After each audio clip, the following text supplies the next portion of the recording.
You know that feeling you get when you spend even a little time outside? No matter how challenging it is to get out there, spending time in nature is always worth it. I'm your host, Amy Bouchatz, and this is another episode of Humans Outside.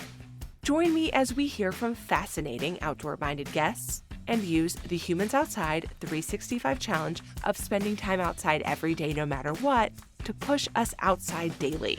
I've been a journalist for 2 decades, and I love asking questions, but I also love going outside.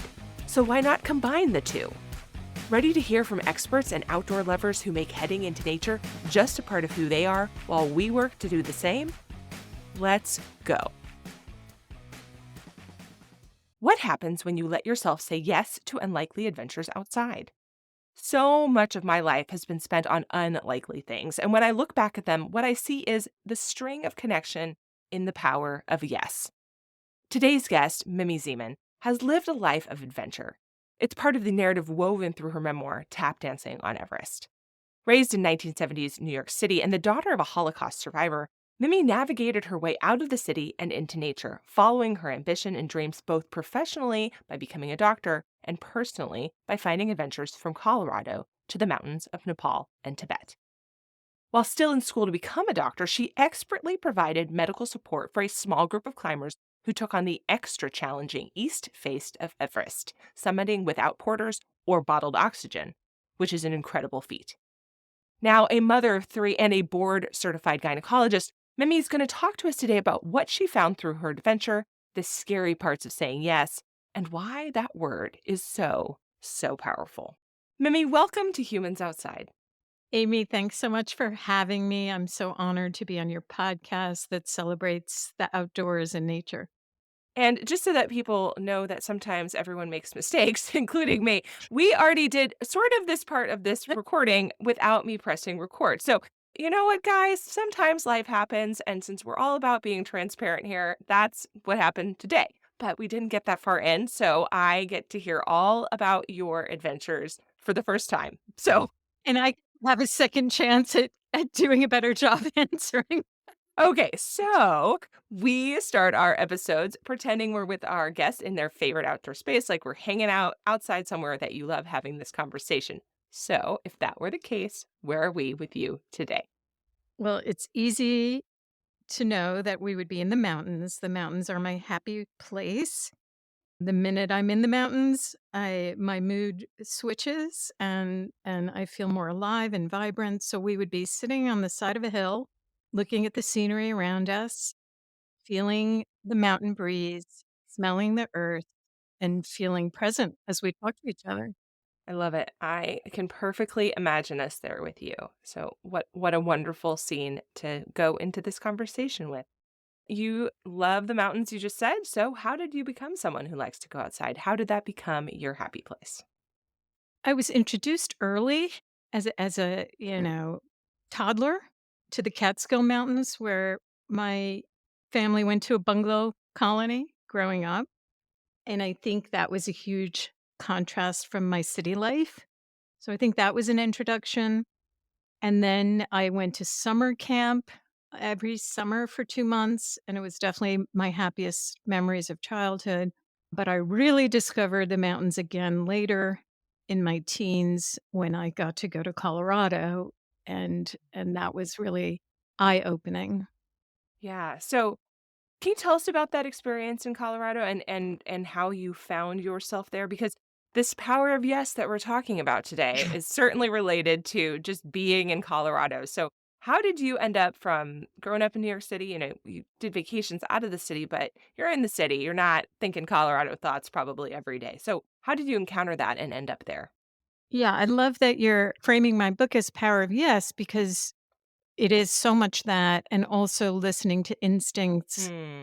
And at one point, I called them notions, like strange notions that we should usually just let pass. But somehow I said yes and made them happen. So I was, raised in New York City, totally a city girl, not with a family who's really spent. I mentioned the Catskill summers, but we didn't, we weren't an outdoorsy family, I should say.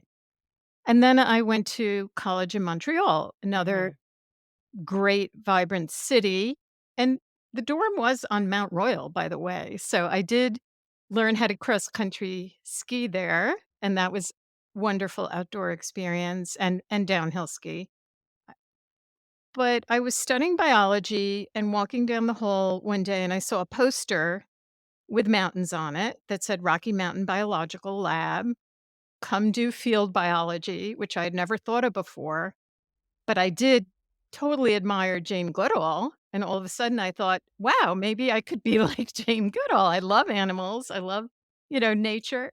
Maybe I could go do this." But, we didn't have financial resources, and I thought that that was impossible, but, they had scholarships and I made it there. And once I was there, my life changed. Because it was the lab is built in from an old mining town. It's all log cabins Mhm. at the time.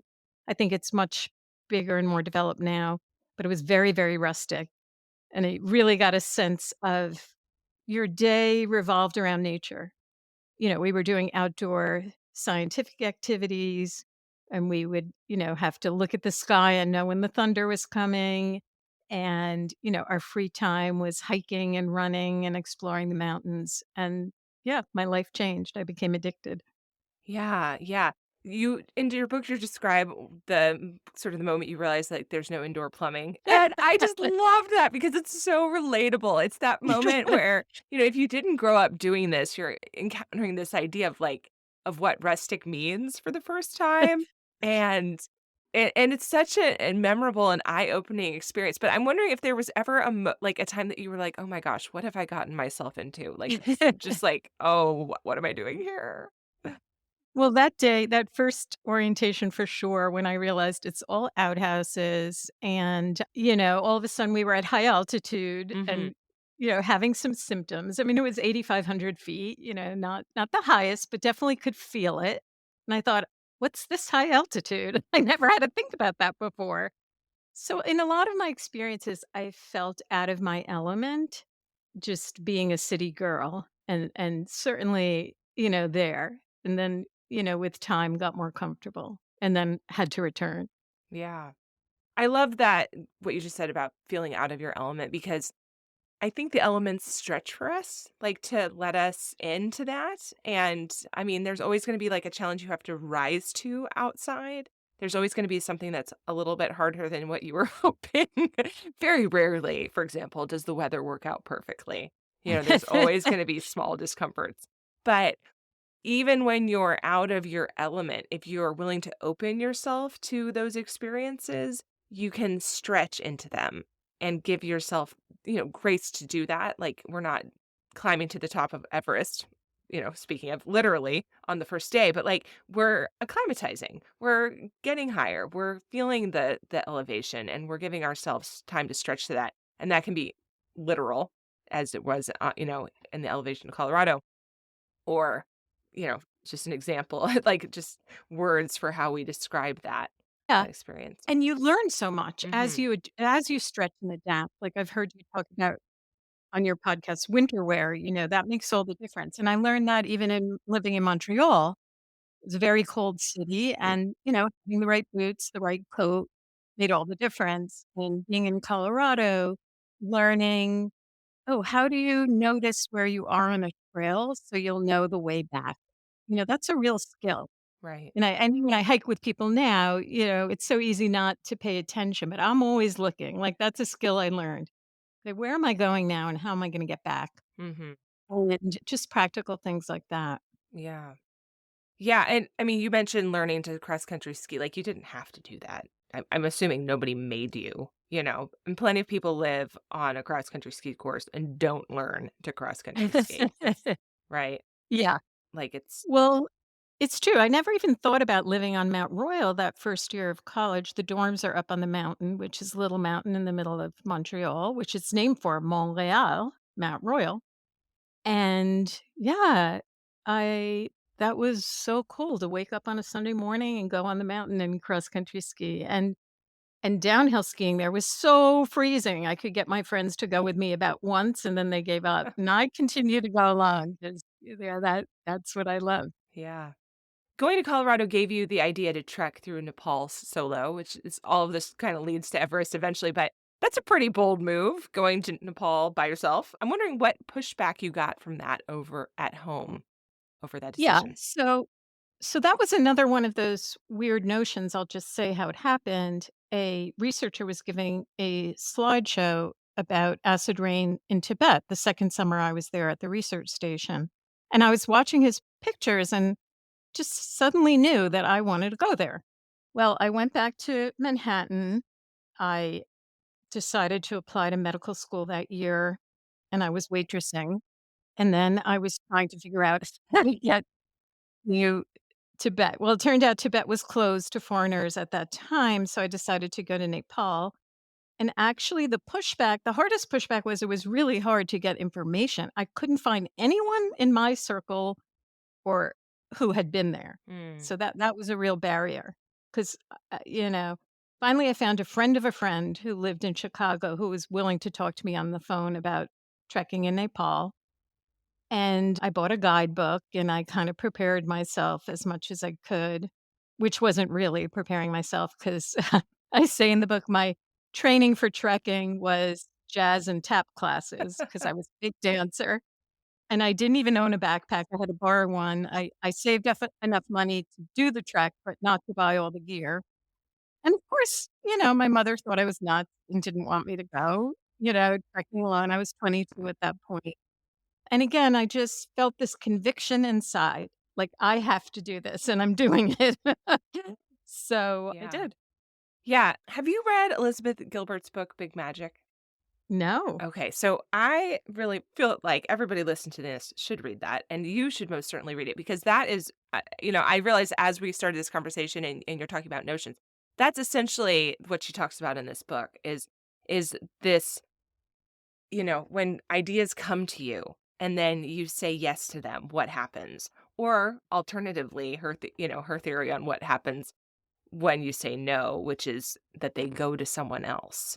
And Oh. maybe that's why when you have a brilliant idea for some new invention and you don't do anything about it, and then you turn around in a year and someone else has made it. Interesting, right? Oh. But it's a wonderful read. And whether you believe in quote unquote big magic or not, I think that this idea of having these things that you think of and building the muscle for saying yes to them instead of Mhm. just ignoring them is relatable and that it's very powerful.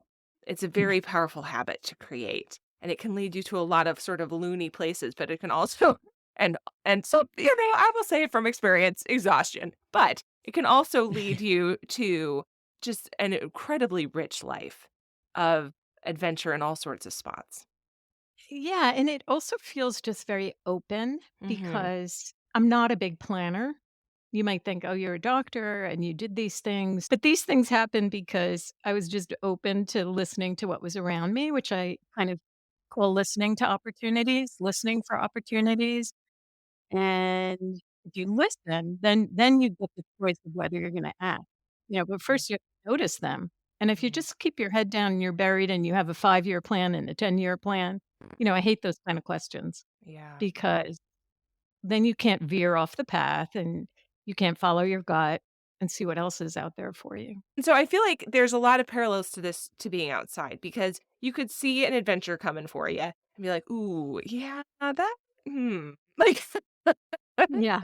that sounds really uncomfortable or really, scary." And I think that it's important to honor those things to say, "Yeah, it does sound uncomfortable and it does sound scary." And then you have to make a decision like, "Is it so scary that I don't want to do it?" That's a fine thing to say. There's really nothing wrong with that. But Yeah. I would say consider what happens if you say yes. Oh, yeah. Yeah, for me, I loved being in the Colorado mountains, so it made sense. Why not go to the Himalayan mountains and Right, see what yeah. all of them. That's right, that's right, that's right. And people you met there led to becoming a part of the Everest expedition. So it's like this string of not coincidences. Maybe serendipity Yeah. is a word. And obviously, I have to ask you about Everest. So maybe tell us how you got to being on the Everest expedition, and then I would love to know, like, what is it like to live up there? as other people are expeditioning, there you weren't summiting, they were. Doesn't mean you weren't there and a part of it, but it is a Mhm. little bit of a different experience from what we usually hear about Everest. So tell us about that. Yeah, so I had been hiking for a couple of months in Nepal on my own, but, sometimes hooking up with different people that I met when I came upon an American Everest expedition that was coming down. It was called the West Ridge Expedition in 1985, and became friends with some of those climbers. And I was about to start medical school. And this is another kind of this is me posing, I guess, I suppose. We're hiking down the trail, having a nice time, and the person who became our Everest expedition leader was already planning to come back. He was telling me all about it, and it seemed really exciting, and here I was, like, absolutely loving being in the Himalayas, and I'm listening to him and thinking, "Well, that would be another opportunity to spend several months in the Himalayas." And he was telling me how many years it takes to get a permit. So I said, "Well, if you need a doctor next time, call me," figuring it would be a very long time. But he wrote me a year. Isn't that how it always goes? Like, that's how future me is like really into that. So you call me back, and future me will be like, yes. And current me is like, and then future you is like, past me, what happened right there? What did you do? It's true. Um, well, this was still in the days of letters, so about a year later, after my first year of medical school, I got the letter inviting me, to be the doctor on an expedition, but it would be 2 years from that moment. So I would be completing my 3rd year of medical school, and at first I thought that that was impossible. And sort of like our conversation has been going, how do you make impossible possible? So I said yes, and then, studied and trained and consulted with experts and got time off for med school to go. So what was it like? I'll tell you, it was very different than what you see on Everest nowadays. So the expedition was in 1988. We were on the east face, very remote side of the mountain. To this day, only around 15 people have ever summited from that side of the mountain compared to over 11,000 total. So you can get a sense of how remote it is. And also a dangerous side of the mountain, lots of avalanches. Well, this was a small team of just 4 climbers, a photographer, and me.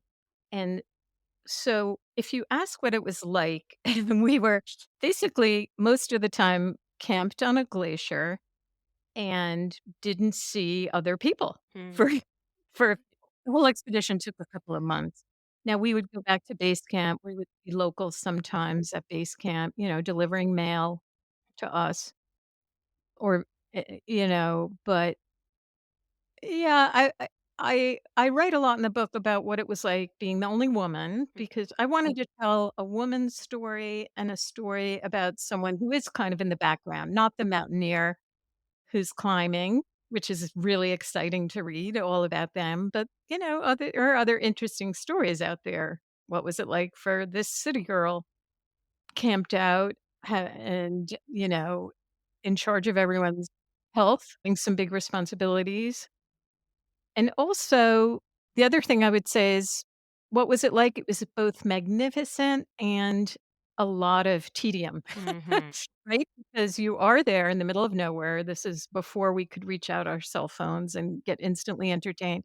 And so, looking back now, especially as relates to your podcast and being outside, what a magnificent gift it was to be able to live outside, isolated like that Yeah.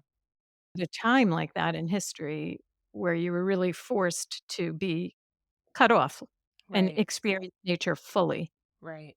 And there is such well, 2 things. There's such a power in being bored and being okay with that and getting comfortable with that.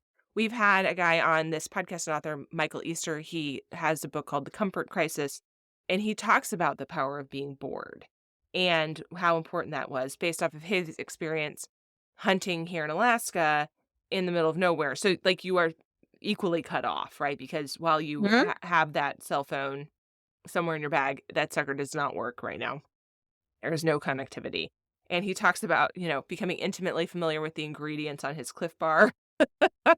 Like Yes, and yeah, I talk about you do. memorizing Yeah. food packages Yep. too. Yep. I was chuckling because you're not the only one. And about how, how important that was and how much that taught him.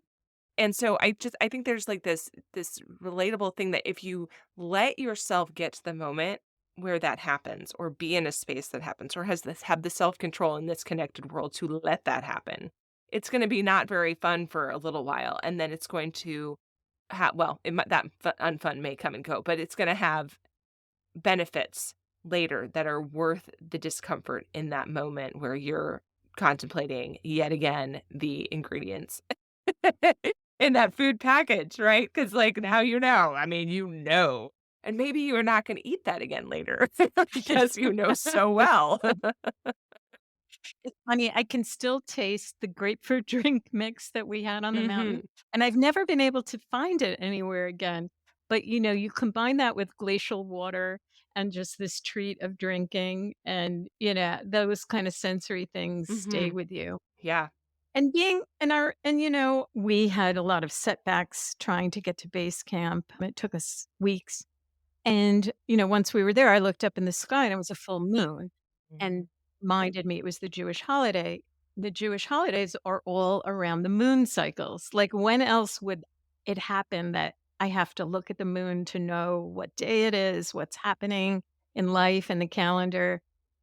So I look at that time really fondly. It was Yeah. special. And I think that to do that now definitely would take more self-control to, like, purposely cut off in that way. I Mhm. think it's so much harder nowadays. I wanted to note also how uncomfortable living on a glacier can be. Most people listening to this probably have never lived on a glacier or been on a glacier, but guys, it is a giant ice cube. It's quite literally a giant ice cube. And then you're camping on it. I have not camped on it, but I have trekked on glaciers. I do not want to clamp on a glacier. The wind comes off the glacier. It can be very breezy and windy, right? And then the wind is think about like an air conditioning. Well, the first air conditioner ever was like blowing air over an ice cube. Same concept. Okay. So that's it is chilly, it is cold, it is very bright. I mean, it can be very uncomfortable on Mhm. your eyes. There are a lot of like a weird number of rocks, just rocks everywhere. Like, why are there so many rocks here? Well, I mean, the ice is crushing yeah, it's like a whole thing. So I don't know if you look fondly back on living on an ice cube, but that's a whole different situation. Really is. Well, I have to tell you something funny about that. I went to Iceland a couple years ago, and we did this glacier hike, and the minute I got on it, I felt like I was home. It was funny. So I had really imprinted that time in me. I, again, had this elation of being on a glacier. So the funny thing about you saying we're camped on snow, yes, it was camping on the snow was not uncomfortable, but as the spring progressed and the snow melted and we were camped on rocks, that became tough. Yeah. Yeah. Yeah. And they're like trying to think, like, how do we describe glacial moraine rocks? Like that they're like pointy, they're flat, they can be very flat, they're kind of pokey because Yeah, they're being crushed by this magnitude of moving ice yeah. and then spit out the top and sort of a dramatic kind of geological Well, even that, phenomenon.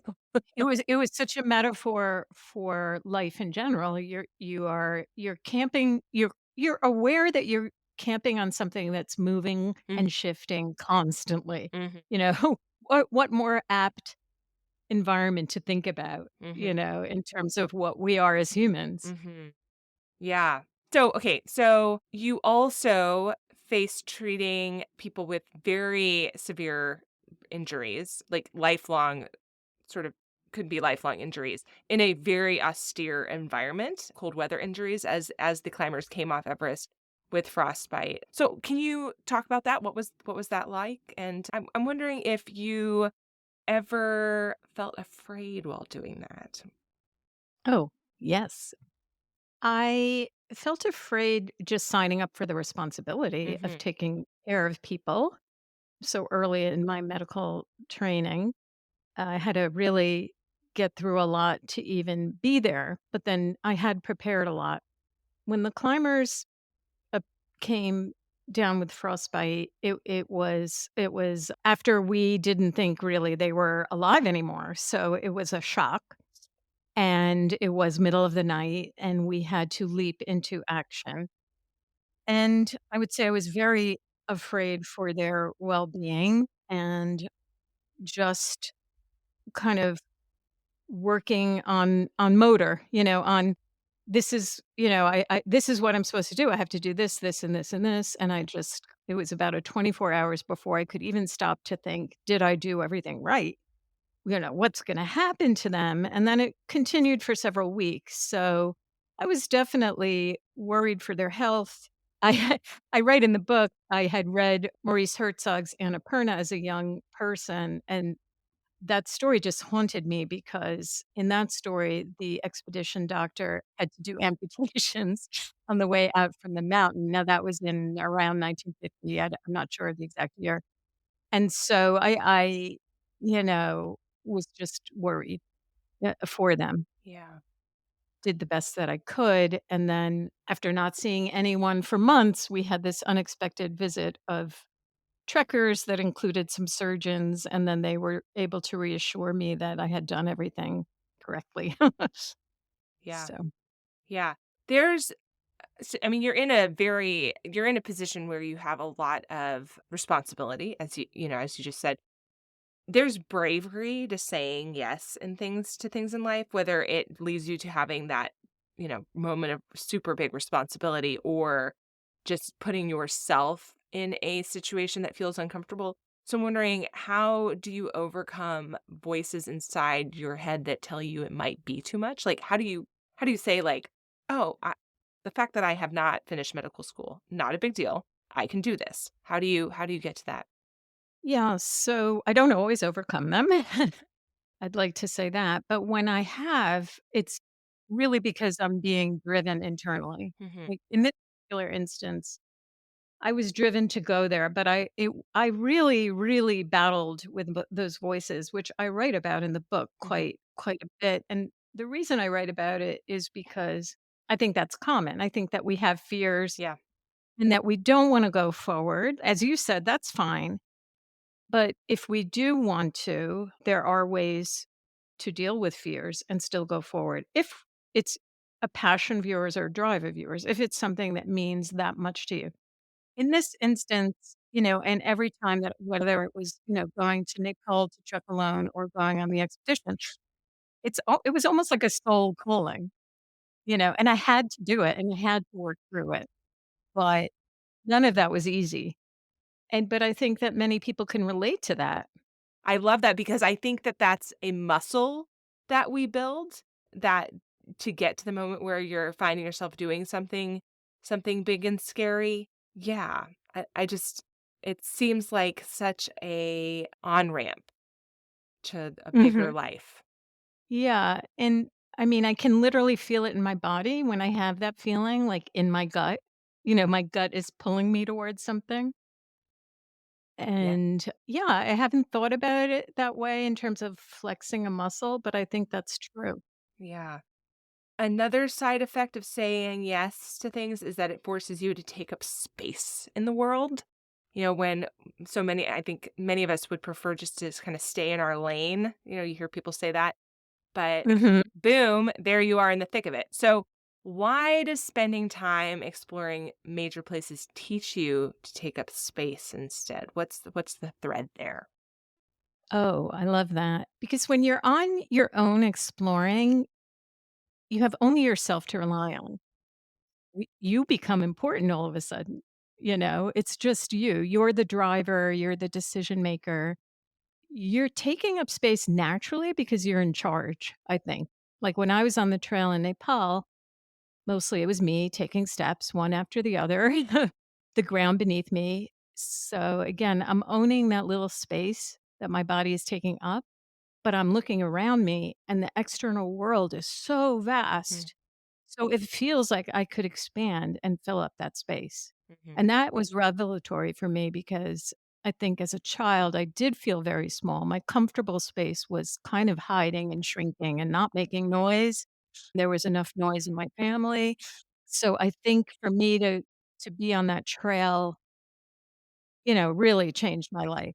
Yeah. And I think, when you say yes in that kind of way to things outside your comfort zone, it also just gives you a new sense of self, right? Now you accomplished it, so you are someone who can do that thing. Yeah, And I also absolutely. think, yeah, like in terms of like you said, taking up space by exploring the world, and part of that is also getting rid of the noise of the world that we're in now, right? Mhm. When you go outside, I mean, that's the beauty of it, especially if you look at our world now where, we have 24/7 noise.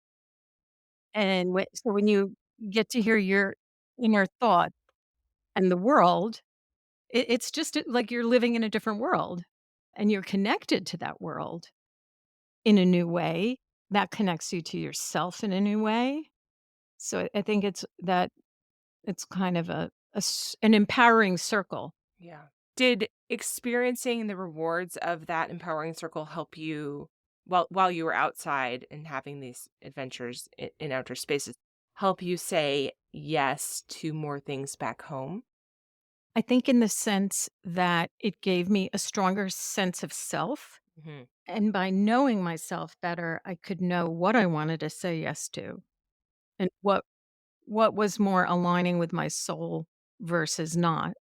Yeah. That's something I think about all the time, if you're in a job that's you're not happy in, but it has benefits, what do you do? You know, when do you say yes? When do you say no? When do you stay? When do you leave? These are things we think about all the time. And I think that whole notion of being in the zone or just being aligned with your purpose or your, you know, sense of self makes those yes and no decisions easier, or maybe not easier, but you have more information to Yeah. make them more Yeah. informed. Yeah.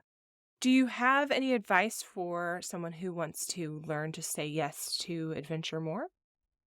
I do. I mean, when you ask that, it sounds more to someone who may want to say yes, but may be a little afraid, right? Because if it's easy, you just do it. Mhm. So I think you can do things in small steps, but I also think that people part of why I wrote the book is I think we all underestimate ourselves. And I did that. I write a lot about that in the book, my own underestimation of myself, but I think what I do in my experiences and then write about them is show that we are capable of more than we think that we are. So Mhm. if you want to have adventure, if that is something that's a conviction of yours, you can definitely do it. Maybe in small steps. Actually, I met someone this week. I did my first book club talk about tap dancing on Everest, and this 85-year-old gentleman came, and Mm. he was so eager to tell me about all his adventures, but one of the greatest things was he said he went to Outward Bound at age 50, Mhm. and that changed his life, and he's been adventuring ever since. So I think if you want to, there are things you can do. Maybe you go on a group trip, so you're not you're not in charge of all the logistics yourself, or you take small steps.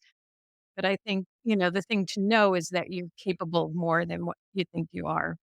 Yeah. I love that story because it also tells us it's not too late. It's not Yeah. I mean, at age 50, he's doing this. Like, it's not too late to decide you wanna be taking a uncomfortable risk or doing something that's a little bit out of your comfort zone. The other reason for me that I don't say yes more is because I feel like, well, maybe these are excuses because I am afraid, but I tell myself, "Oh, you don't have time. Oh, this isn't as important as these other things that you want to do." I don't prioritize it.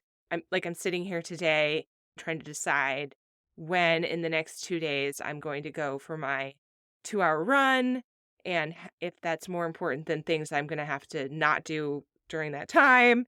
But it's really not about the run, it's about being outside on these trails that I was going to run on, and is that important, and how important is it? And just, kind of prioritizing things.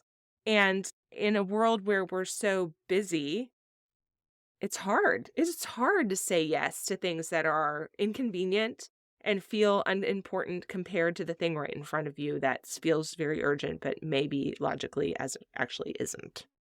Yeah, but then in that sense, maybe it isn't that important. of an activity for you and making not you, but, a Right. person making that decision. Maybe adventure isn't on their priority Right. list, and that's fine. Like, it's really only important if it's something you, feel important to do, Mhm. then I think you prioritize it. Yeah. Yeah, I But absolutely, and I would argue that, I based on my own experience, right? So for me, when if I take the time to do this 2 hours on this trail system today, okay? Or maybe I will do it tomorrow instead of other things tomorrow. It's gonna happen in the next couple days.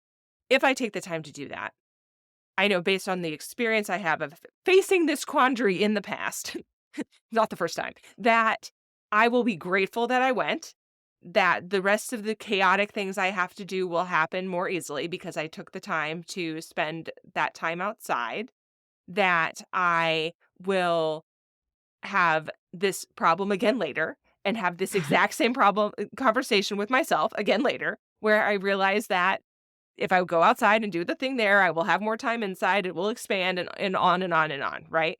yeah. And that's how I quiet the chaos and say yes to things, is by remembering the lessons I've learned before, which is Mm. possible because at some point, I managed to quiet the chaos and say yes to something smaller and then get to say something yes to bigger things over time. That's for me. Yeah.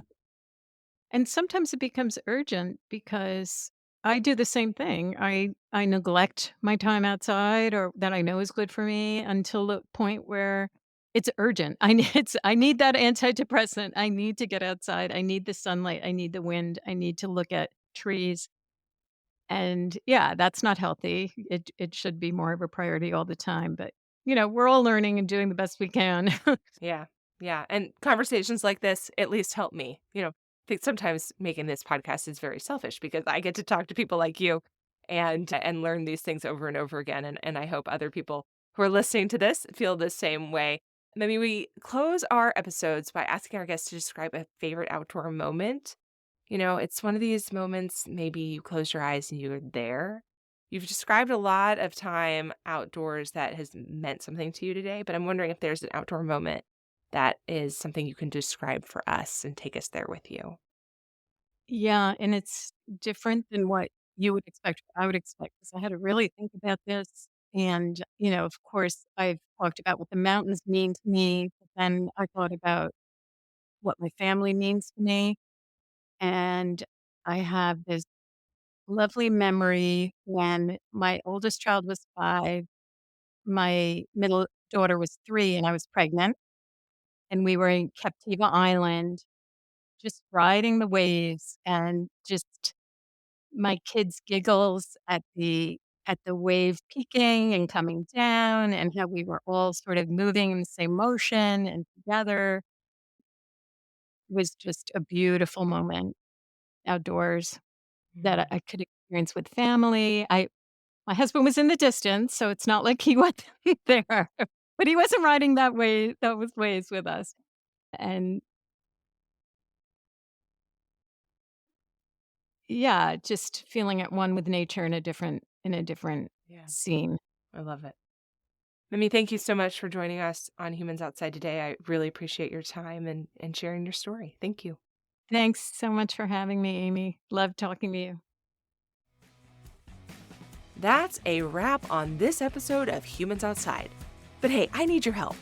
Enjoy this show? Leave a 5-star rating or review wherever you get your podcasts.